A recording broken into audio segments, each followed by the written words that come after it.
Hi, welcome back to another recap with your favorite potato. My name's Poe, and let's talk Vanderpump Rules Season 11, Episode 2. Now, in my last video, a lot of my audience, my normal TLC 90 Day Fiancé audience, who do not watch Bravo, who have no idea what Vanderpump Rules is, some of you guys were a little bit upset because I didn't do like a general recap and talked about who is who and just kind of like let you know what was going on before I started recapping. Now, I guess I kind of just made the recap for people who already watch Vanderpump, who already know what's going on, because I don't know how to recap the last 10 seasons. Like, it's impossible. I can't. So I was like, how do I do this? How do I let you guys know enough to just to like let you know just enough so you know what's going on? I really don't know. I'm not a good summarizer when there's too much information. Does that make sense? Because my brain gets overwhelmed and it can't function. It goes, here are the key players or the people that you need to know. Okay. Lisa Vanderpump is a ex-Beverly Hills housewife who owns these restaurants. Okay. First of all, let me talk about Vanderpump Rules. Okay. Vanderpump Rules is a reality show. And the way it started was there was a very hot new restaurant called Sir and Villa Rosa, which was owned by Lisa Vanderpump, who is an ex-Beverly Hills housewife. Now, this restaurant was filled with employees who were struggling to be famous. They really wanted to get into the entertainment world. And I think this show started before social media was like huge, okay? So they were all starving artists, struggling actors and models and stuff like that. Again, let's just go over quickly the key players this season. Lisa Vanderpump, she's more in the background, but she's the boss lady. She owns a restaurant and she's kind of everybody's mentor. Now, all of these people used to work at Sir, but once the show got super famous and super popular, they didn't have to work at the restaurant anymore. They were full-time public figures and influencers and just famous for being on the show. And then going from left to right, this is Katie Maloney. She used to be married to Tom Schwartz, who is right here. And they were in a relationship for a really long time. It was such a bad, toxic relationship. He treated her horribly. He was a piece of shit. Now, Katie's not a fucking ray of sunshine or anything close, but he was such an asshole to her. Time and time again, I was so shocked that they even got married. I feel like they just got married to get married because they were together for so long. So anyway, they got married and they recently got divorced. This is Ariana. If you guys have never watched Vanderpump, she and Tom Sandoval, who's right here, they were in a relationship for almost 10 years. Now, she never wanted to get married. She never wanted kids. So they were kind of like life partners and they bought a house together. And then she found out that he cheated on her with one of her best friends, Raquel, who is not on the season anymore. And that's the whole scandal of it. So obviously they are no longer together. Now, Katie and Ariana have gotten really close. And just a reminder, these two ladies were with these two Toms. Okay, but now these two ladies are no longer with these two Toms. So it's very interesting. This is James Kennedy. He is, oh God, he's another dickbag, entitled, immature, just a loudmouth. He has his very funny comedic moments, which kind of makes, I think, a lot of people forgive him and look over his disgusting mouth and behavior. He has a recent new girlfriend who is not in this photo, but he used to be engaged to Raquel.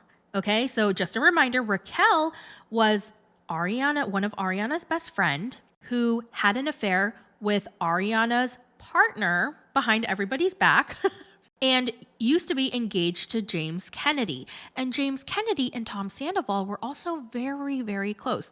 I hope this is making sense to you guys. Okay, now we have Lala. Now, Lala and James Kennedy used to hook up. So yeah, Lala and James had this little short flirtation, this fling, this fuck buddy thing. And then she met this Hollywood producer who basically casting couched her. He saw her working at Sir and was like, hey, who's that? I want to meet her.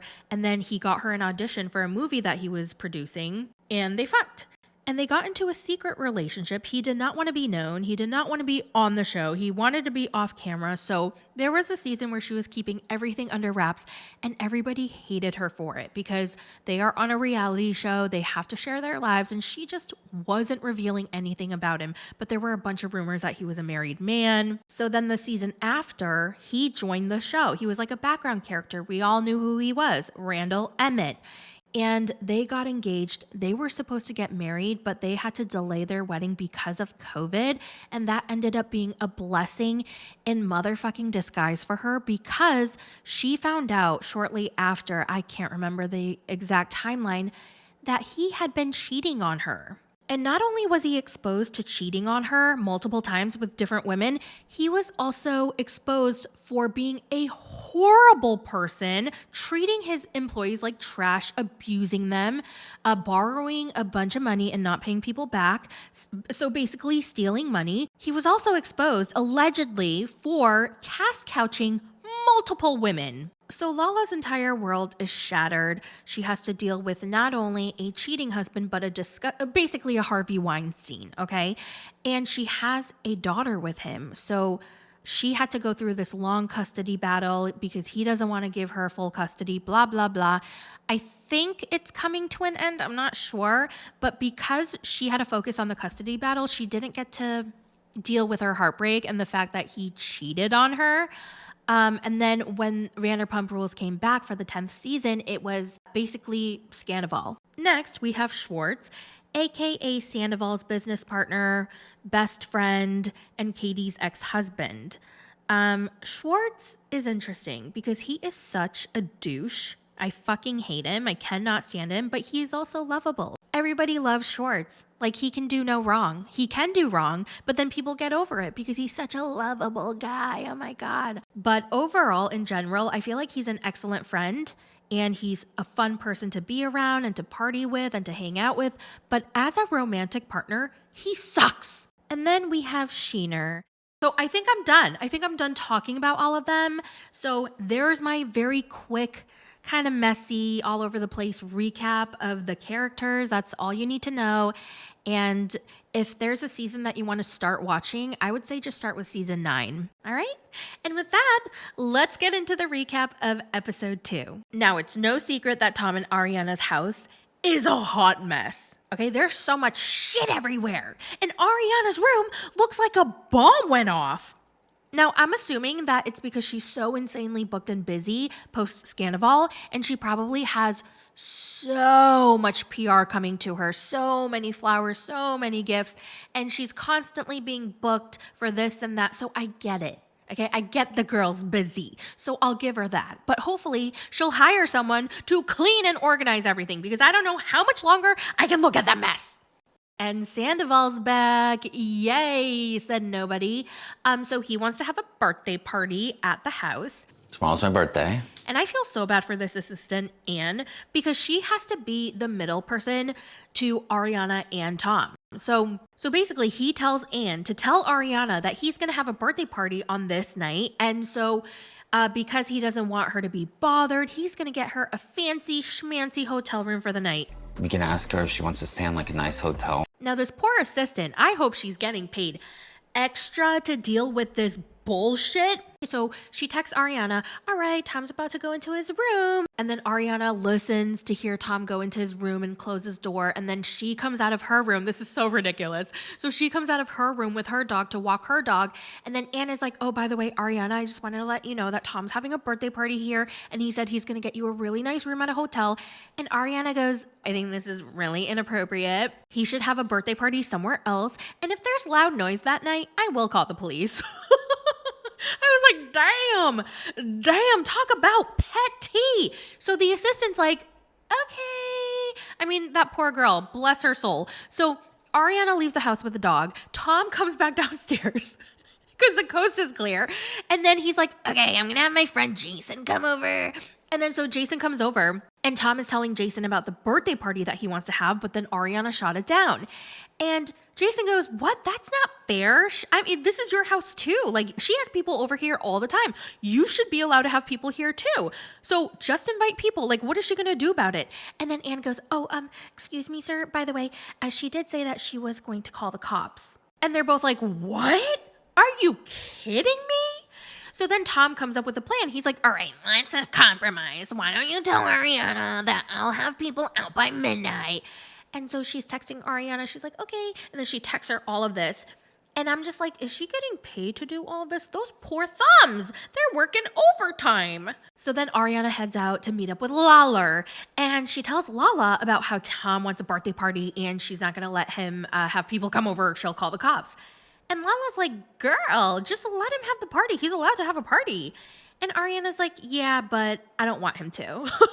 So she's admitting that she's being absolutely super petty, okay? And I guess she sees it as, like, if she were to, I guess, let him do what he wants, she feels like she's cowering and she feels like she's losing.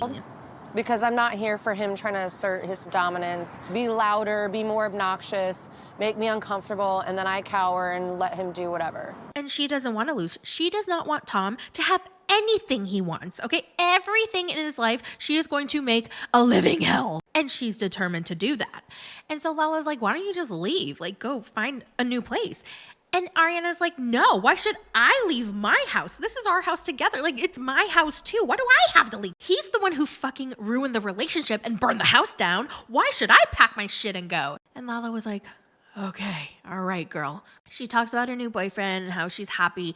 And I was very, very surprised to hear that she has reconsidered never wanting to have kids, because with Tom, and even before she dated Tom, she had a very strong stance on never wanting to have kids. She did not want to be pregnant. She did not want to deliver babies. She did not want to raise kids. Like, it was just a hard no. And Tom was the opposite. He wanted to get married and have kids. Plan on having children? No. Yes. How many? 0. At least like 3 or 4. And because Ariana loved him so much, she wanted to like give him the option, I guess. So she froze her eggs. And did they do the embryos? Like, did they fertilize the eggs? They did, right? Because, oh God. Okay. So I think they're like fighting about that as well. Like the embryos, like who gets to, I don't know, whatever. So I was surprised to hear that Ariana is now more open to the possibility of maybe having kids in the future. Like, it's not a hard no anymore. It's like she found someone she loves and who's so mature, and she can see him in such an amazing father role that maybe she could see a possibility. My partner affected my feelings on having kids a lot more than I thought it did. Whereas with Tom, he was such a fucking man baby and all he cared about was stupid shit that if she were to have kids, she would probably be doing 90% of the work. So I feel like if you're with a guy like that and you don't see yourself so desperately being a mother, then I can see why you wouldn't want to have kids. Like, you know? Anyway, everybody goes to Pump for their final party. They're officially closing down. And God, Pump was such an iconic place in the earlier seasons of Vanderpump. It was where everybody gathered and it was poppin'. But Lisa Vanderpump says that they're closing because the rent price is astronomical. It is just getting higher and higher and it is no longer worth it. And when you are a smart businesswoman, you need to know when to say goodbye. Now, Pump, or whoever leases the space, has denied the rent going up. It was Lisa's Vanderpump to close. I don't know. Is that a big deal? I don't really care. Anyway, we do get an update on Schwartz and Sandy's. I totally forgot that was even a freaking thing.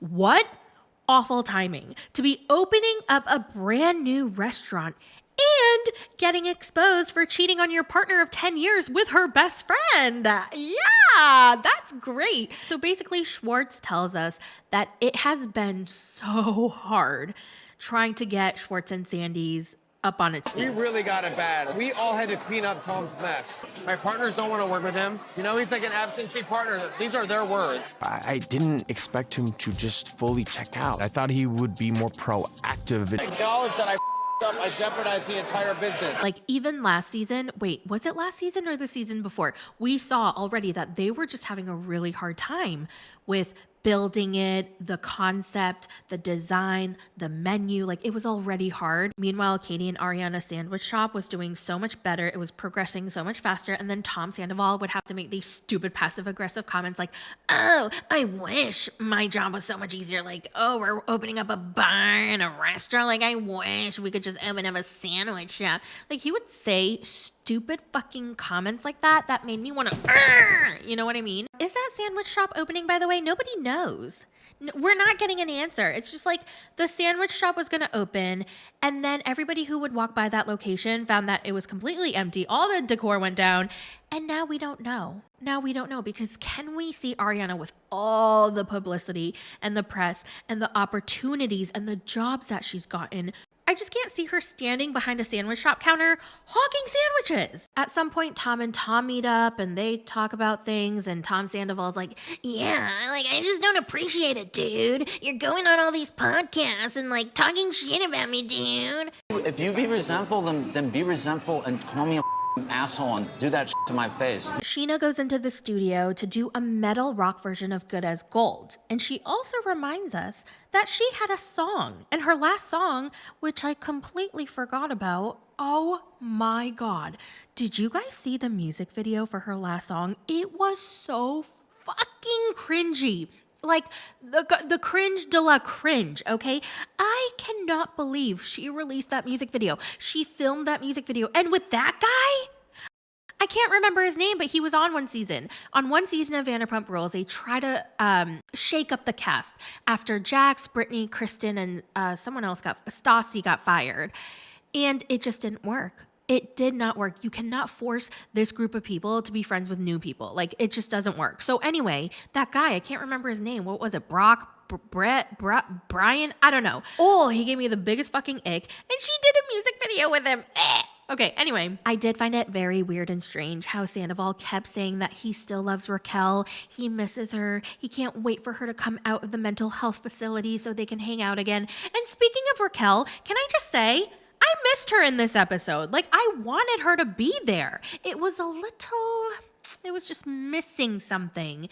Everybody keeps talking about Raquel, but she's not there. Ugh, they really should have paid her more to get her back on the show. Oh, and we also find out that Ariana has not paid a single bill, hasn't paid her half of the mortgage for the last 8 months? Okay, I don't know how I feel about that. Actually, I do know. I think that's kind of shitty. I know she got fucked over in the asshole by this ginormous, gigantic, prickly dildo. But to not pay your mortgage for 8 months and have him pay for everything while you're still living there, I just don't know. It's a little much. It's too much for me. Sheena opens up about struggling with postpartum OCD, which I didn't even know was a thing, but I can totally see it being a thing. Or actually, I knew that this would happen. Like, these things happen where parents worry so much to the extent of not being able to live a normal life. Like, it affects your day-to-day mental health. I just didn't know it was called postpartum OCD. And for Sheena to go through that constantly, like every single day with her daughter, I feel for her. My heart goes out to her. Oh, so it's finally the night of Tom Sandoval's birthday. He does have a party. James stops by and he's like, who the hell are all these people? Wow, I cannot do a British accent. I should never do it again. Who are all these people? Was that better? So he implies that Sandoval has lost all his friends and he invited these randos from the streets, probably hired them to fill up the room. And I thought it was pretty funny. God, James, I didn't rip into him yet because he hasn't done anything to piss me off so much yet. But I know it's going to happen because it's James Kennedy. Now, he did piss in the bushes because they got into like a little argument and James leaves Tom Sandoval's house. And I loved how his girlfriend Allie was like, don't do that, James. That's Ariana's bush too. All right, well, that's it for the recap. Let me know your thoughts in the comments, and I'll talk to you guys in the next one. Bye.